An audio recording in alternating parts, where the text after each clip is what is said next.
쉽게 풀어드리는 경제 아는 만큼 보인다 시간이죠. 네, 화면으로 함께 보시죠.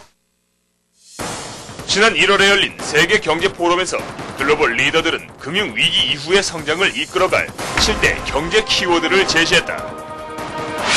아시아 모멘텀, 금융 규제 전쟁, 출구 전략 등 7가지 핵심 경제 키워드 가운데 최근 우리가 주목해야 할 것은 바로 글로벌 경제 위기 이후의 새로운 표준, 뉴 노멀이다.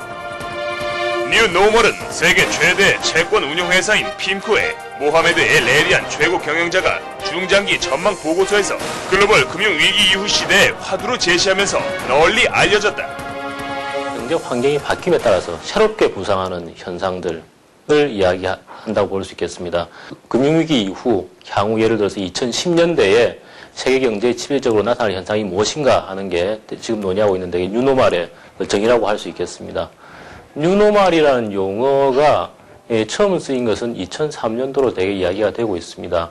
IT 버블이 붕괴한 이후 로저 맥남이라는 사람이 IT 버블 붕괴 이후에 IT 산업에서 있던 새로운 표준을 이야기할 때 그 뉴노멀이라는 제목의 책을 썼는데요. 거기서 이제 유래가 됐었고 금융위기 이후에는 핌코사의 CEO인 엘 에리언 또는 회장인 빌 그로스 같은 사람이 금융위기 이후에 세계 경제에 나타날 어떤 지배적인 현상들을 일컬어서 뉴노멀이라는 용어를 쓰면서 이 뉴노멀에 대한 논의가 본격화되었다고 보여집니다.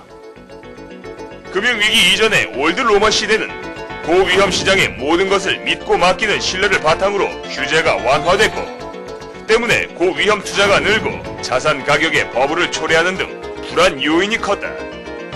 그리고 지난 2008년 리먼 브라더스의 파산으로 촉발된 글로벌 금융위기는 올드 로멀에 대한 회의감을 불러오기에 충분했다. 뉴노멀이 나타나게 되는 배경은 크게 세 가지로 볼 수 있겠습니다. 첫째는 금융위기가 일어난 원인으로 작용했던 과잉과 탐욕을 해소함으로써 앞으로 지속 가능한 그 경제의 틀을 마련해보자라는 것이 하나 있겠고요.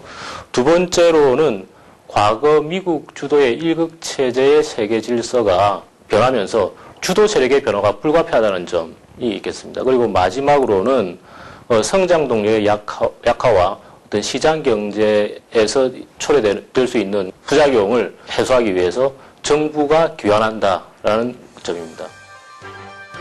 전문가들은 올드 노멀과 대위되는 뉴 노멀 시대에는 금융 규제와 감독이 강화되며 저성장 시대를 맞이할 것으로 예측하고 있다. 또한 세계 질서는 다극화 체제로 자리 잡고 신흥국 주도로 자원 확보 경쟁도 한층 심화될 것으로 내다봤다.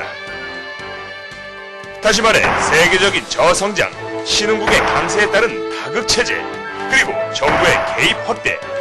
바로 이 세 가지가 뉴 노멀 시대를 말하는 키워드라고 할 수 있다.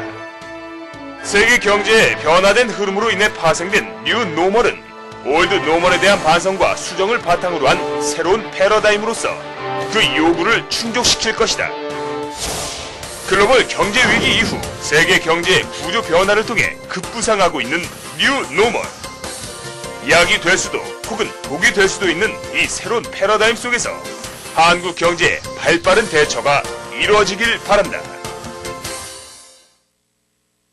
올해 초 연말 정산 때 소득공제 놓치신 분들 아마 계실 것 같은데요. 네. 그렇다면 이달에 시행되는 종합소득세 확정 신고 기간에 추가 소득공제를 신청하는 것이 좋다고 하네요. 네, 이번 달에 근로소득자가 거주지 관할 세무서에 가서 직접 신고를 하시면 중민세도 별도의 신청 절차 없이 한 번에 환급을 받을 수 있고요. 네. 이 기간 동안에 신청을 하면 그 환급 성공률도 높다고 합니다. 올 초 연말 정산 기간에 잊으신 이 연말 소득공제 가 있으시다면 이 기간 동안 잊지 마시고 신청하시기 바랍니다. 네, 저희는 다음 주에 더욱 알차고 재미있는 경제 이야기 갖고 찾아오겠습니다. 함께해 주신 여러분 고맙습니다. 고맙습니다.